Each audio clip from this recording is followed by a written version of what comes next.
हमारे बीच में उपस्थित सीनियर प्रोफेसर कुमुद शर्मा जी को मंच पर आमंत्रित करता हूं। आप वाइस प्रेसिडेंट हैं साहित्य अकेडमी दिल्ली में, आप मंच पर आएँ, हमको आपका भी मार्गदर्शन मिले, ऐसा मेरा आग्रह है।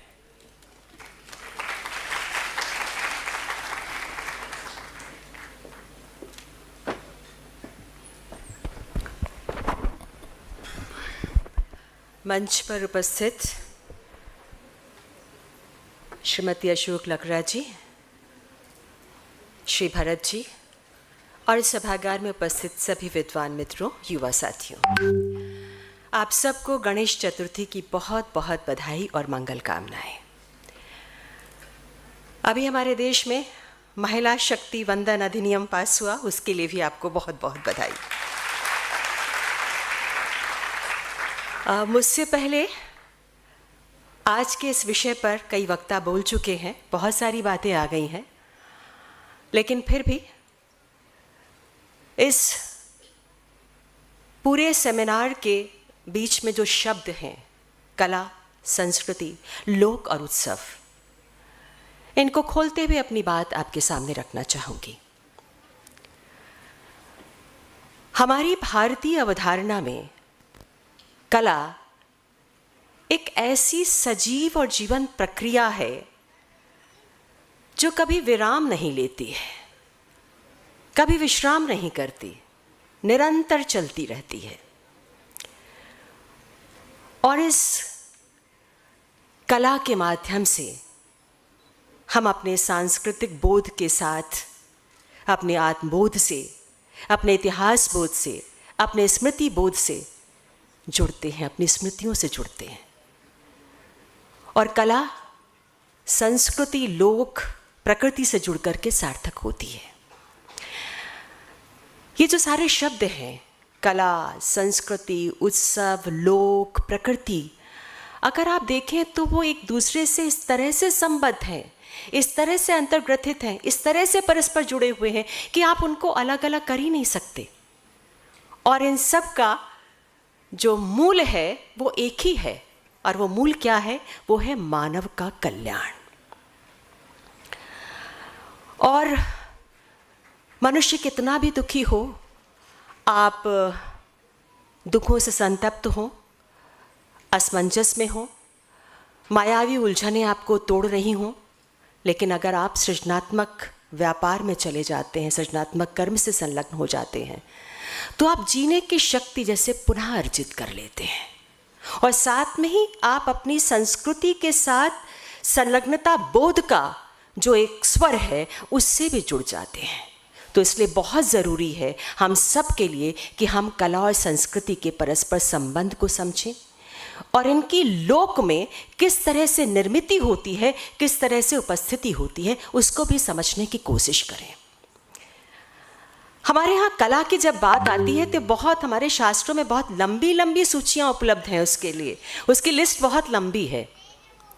शुक्राचार्य जी ने नीति सागर में जो है अनंत कलाएं बताई हैं, लेकिन 64 कलाओं की बात की है। 64 कलाएं जो है विशेष कलाएं हैं, लेकिन उनमें भी प्राथमिकता किसको मिलती है?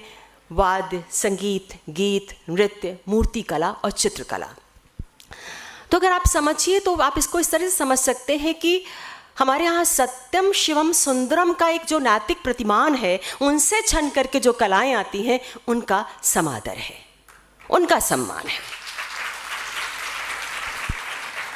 और इसके साथ ही उस कला का सम्मान है जिसमें जीवन के प्रति एक सही संतुलित दृष्टि का सन्निवेश है। जब आप सृजन करते हैं, किसी भी तरह का सृजन हो, चाहे आप संगीत के फलक पर आएँ, चित्रकला के फलक पर आएँ, साहित्य के फलक पर आएँ, तो आप कला के उपकरणों को, सृजन के उपकरणों को जुटाते हैं और फिर आप कलाकृति बनाते हैं। तो जितना ज़रूरी, जितना महत्वपूर्ण कला के तमाम उपकरण हैं, उतना ही ज़रूरी ये आपका विजन है। कला के लिए अनुभव, साहित्य के लिए अनुभव बहुत, चित्रकला के लिए भी अनुभव बहुत ज़रूरी, मूर्ति कला के लिए भी अनुभव बहुत, जो आपका जो अनुभव बोध है, संज्ञान बोध है, बहुत ज़रूरी होता है। लेकिन उसके साथ साथ विजन भी ज़रूरी होता है। जंगल से लकड़ी तो सभी काट कर ला सकते हैं, लेकिन उससे मिला करके एक अच्छी कलाकृति वही बना सकता है जिस कलाकार के पास एक अच्छा सौंदर्य बोध होता है, एक अच्छी दृष्टि होती है। हमारी कलाओं का सीधा संबंध जीवन के मूर्त रूप से है। कला संस्कृति का एंटीना है। कला के माध्यम से ही संस्कृति की अभिव्यक्ति होती है। हमारा धर्म, दर्शन, संस्कृति, भाषा सब कला के माध्यम से अभिव्यक्त होती है।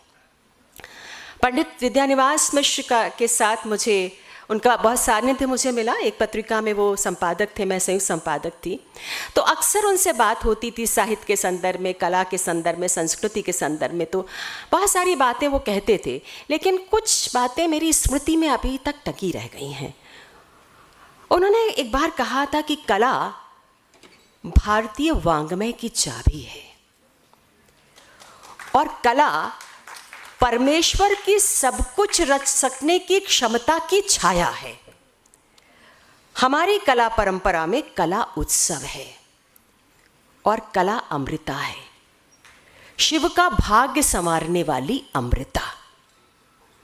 बहुत सुंदर बात कही थी पंडित जी ने। जब पंडित जी की बात कर रही हूँ और साहित्य से जुड़ी हुई हूँ और कला की बात हो, संस्कृति की बात हो, आपको वासुदेव शरण अग्रवाल याद ना आए, ऐसा हो नहीं सकता। वासुदेव शरण अग्रवाल जब बात करते हैं तो कहते हैं कि संस्कृति जो है वो आपका मन है, प्राण है, और कला जो है उसका शरीर है। और उसकी जो आवश्यकता बताते हैं, कला और संस्कृति की आपके जीवन में आवश्यकता क्यों है।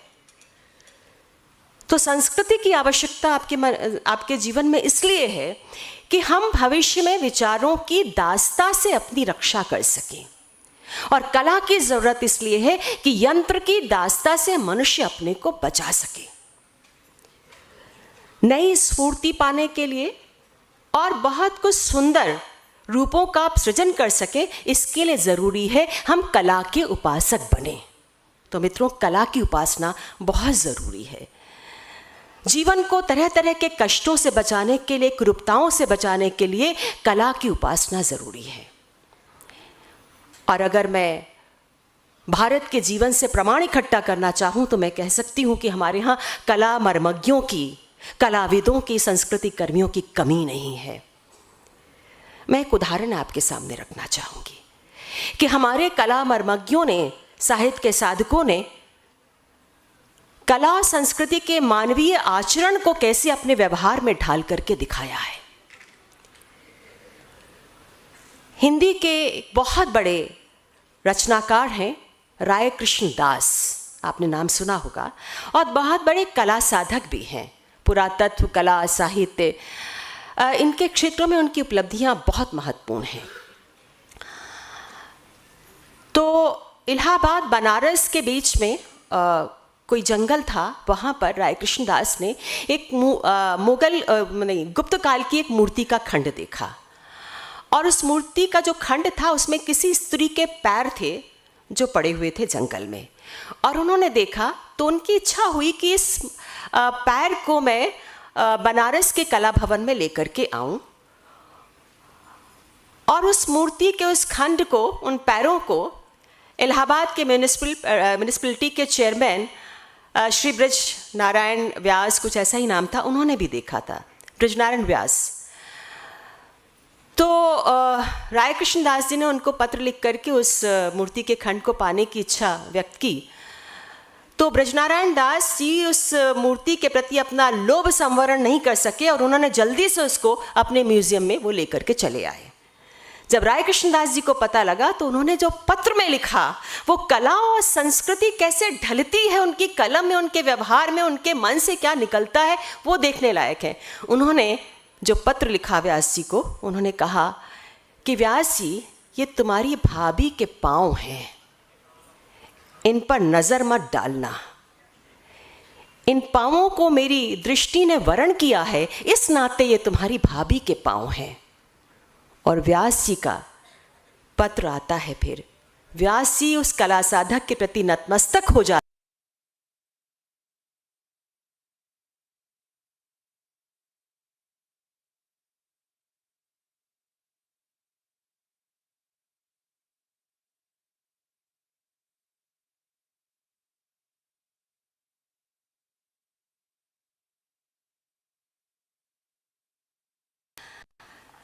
लोक संस्कृति की बात हो रही, संस्कृति की बात। तो संस्कृति की जब हम बात करते हैं तो संस्कृति क्या है हमारे लिए? संस्कृति हमारे यहां चित्त की खेती बताई गई है। और पंडित विद्यानिवास जी ने बड़ी अच्छी भाषा में इसकी व्यंजना की है कि हमारे यहां संस्कृति सीता है जो जनक के हल की नोक से पैदा हुई। हमारे देश की संस्कृति गौरी है जिन्होंने प्रियतम को सौंदर्य से नहीं तप से प्राप्त किया था। हमारे देश की संस्कृति गंगा है जिसे भगीरथ ने अपने श्रम से पहाड़ खोदकर निकाला था। हमारे देश की संस्कृति असंख्य वनवासी हैं जो अपनी तमाम बाधाओं को राम की धनुई से तोड़ने में विश्वास रखते हैं। ये हमारे देश की संस्कृति है। और आप समझ सकते हैं कि संस्कृति की ये परिभाषा किस तरह से संस्कृति को लोक से जोड़ती है। ये संस्कृति लोक में प्रतिफलित होती है, लोक जो कि राष्ट्र का चैतन्य रूप है। लोक मंथन के कार्यक्रमों में किसी वक्ता ने कभी कहा था, बहुत अपील की वो बात, कि हमारे यहाँ लोक चेतना का विस्तार 6 माताओं में होता है। पृथ्वी माता, गौ माता, स्त्री माता, हमारी खुद की मातृभाषा नदी माता। तो हम इस तरह से वंदना करते हैं। मैं कहना चाहूंगी कि प्रकृति को मानवीय कृति में किस तरह से आप बदल दें, इस बदलाव की प्रक्रिया में हमारी संस्कृति आगे बढ़ती है। और हमारे लिए संस्कृति बेचने की चीज नहीं है। हमारे लिए संस्कृति कोई व्यसन नहीं है। जैसा कि आज हमने संस्कृति को उत्पाद बना दिया है पश्चिमी संस्कृति के आलोक में, हमारे यहाँ संस्कृति उत्पाद नहीं है। संस्कृति हमारे वजूद का एक अभिन्न हिस्सा है। संस्कृति हमारे जीवन की धड़कन है, हमारे मन की धड़कन है। हमारी लोक कलाएं, चित्रकलाएं, मूर्ति कलाएं, लोक संगीत, लोक नृत्य। आप देखिए पैर आपके थिरकने लगते हैं, मन आपका मचलने लगता है जैसे ही आप लोक संस्कृति में आवाहन करते हैं।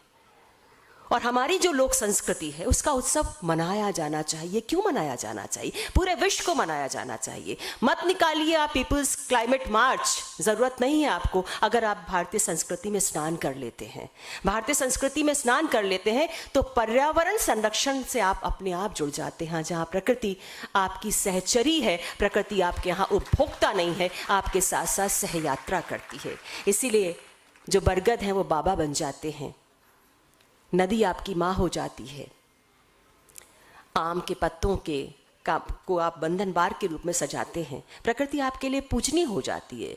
आप कंकड़ कंकड़ में शंकर देखने लगते हैं तो प्रकृति हमारे लिए वंदनीय हो जाती है। हम प्रकृति के साथ लगातार यात्रा करते हैं, प्रकृति के साथ प्रमाणित करके आता है। लोक संस्कृति में प्रवाहित होता है शास्त्र, उसी के माध्यम से शास्त्र प्रमाणित होता है। लोक संस्कृति, कला, उत्सव और हमारी संस्कृति की जो सबसे बड़ी विशेषता है वो ये है उसकी उत्सव धर्मिता, सर्वग्राहिता और उसकी उदारता। हमारे लिए जीवन ही एक उत्सव है जिसको अखंड भाव से जीना है, खंड खंड करके नहीं जीना, उसको संभाव से जीना है। सुख है, दुख है, संभाव से जीना है।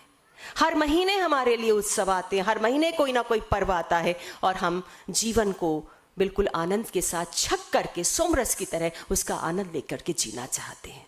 ये उत्सव है। और उत्सव की एक बहुत बड़ी खासियत होती है कि उत्सव कभी अकेले में नहीं मनता है, उत्सव साझेदारी में मनता है। और हमारी लोक संस्कृति में समाहित सारे उत्सव जो है आत्मीयता का अलाव जगाते हैं, आपको आवाज देते हैं कि आप आइए हमारे साथ, दूर होकर के मत बैठिए, सट करके बैठिए, यहाँ से हम आनंद मनाएंगे, उत्सव मनाएंगे और जीवन में प्रकाश फैलाएंगे। ये हमारी लोक संस्कृति है, हमारे उत्सव हैं, हमारी कला इन्हीं लोक संस्कृति के उत्सव में जो है दिखाई पड़ती है, प्रदर्शित होती, कभी रंगोली के माध्यम से, कभी अल्पना के माध्यम से, कभी नृत्य के माध्यम से, कभी संगीत के माध्यम से। तो आज का जो समय है जिसको हम भूमंडलीकरण का समय कहते हैं, तो आज बहुत जरूरत इस बात की है कि हम अपनी संस्कृति के विविध परिपार्श्वों को समझें, लोक कलाओं के महत्व को समझें और ये समझें सबसे बड़ी चीज कि लोक हमारे यहाँ फोक का पर्याय नहीं है विदेशियों की तरह, जैसे पश्चिमी चिंतन में है। और लोक को फोक का पर्याय बना करके जब अब संस्कृति को परोसा जा रहा है, पॉपुलर कल्चर के नाम पे, लोकप्रिय संस्कृति के नाम पे, एक भोंडी संस्कृति, अब संस्कृति आपको दिखाई दे रही मल्टीनेशनल चैनल्स के जरिए जो है, तो वो लोक संस्कृति नहीं है। ये जो अब संस्कृति दिखाई जा रही है वो हमारी लोक संस्कृति का पर्याय नहीं है। तो हमारी लोक संस्कृति में तो मानवीय आचरण की संहिता बसी हुई है। और आज जब पश्चिम के आयातित मुहावरों में विखंडन का मंत्र सौंपा जा रहा है युवा पीढ़ी को, और अब संस्कृति को परोसकर युवा पीढ़ी को सांस्कृतिक दृष्टियों से एक चौराहे पर खड़ा कर दिया जा रहा हो जहां से उन्हें यह समझ में नहीं आता कौन सा रास्ता सही है कौन सा गलत है, तो ऐसे समय में जब मेटा थ्योरी के वर्चस्व को स्थापित किया जा रहा हो आपके आदर्श, आपके प्रतिमानों को दबा करके, तो बहुत ज़रूरी है इस तरह के समारोह आयोजित करने की, इस तरह की संगोष्ठी आयोजित करने की, ताकि हम अपने देश की युवा पीढ़ी को, जो कि कल का भविष्य है, उनको ये बता सकें कि हमारे पास एक ऐसी ऐतिहासिक विरासत है, एक ऐसा हमारे पास एक सांझी सांस्कृतिक विरासत है जिसको हम अपनी कला और संस्कृति के जरिए आपस में बांट सकते हैं, जिसकी गूंज हम पूरे विश्व में पहुंचा सकते हैं। और आज वैश्विक स्तर पर जितने तमाम संकट हैं, उन सब संकटों का सामना करने के लिए हमारी संस्कृति में, लोक संस्कृति में असंख्य सूत्र समाविष्ट हैं। जरूरत है अपनी लोक संस्कृति में समाहित इन सूत्रों को मानव कल्याण के लिए इकट्ठा करने की। और मुझे विश्वास है कि इस तरह के उत्सव, इस तरह की संगोष्ठियां अगर आयोजित की जाती रहेंगी प्रज्ञा प्रवाह के जरिए, विश्वविद्यालयों के जरिए, तो वो दिन दूर नहीं है कि ये भारत पूरी दुनिया को रास्ता दिखाएगा और विश्व गुरु की अपनी प्रतिमा को अवश्य स्थापित करेगा। आप सबने यहाँ आमंत्रित किया, मुझे सुना, उसके लिए बहुत बहुत धन्यवाद।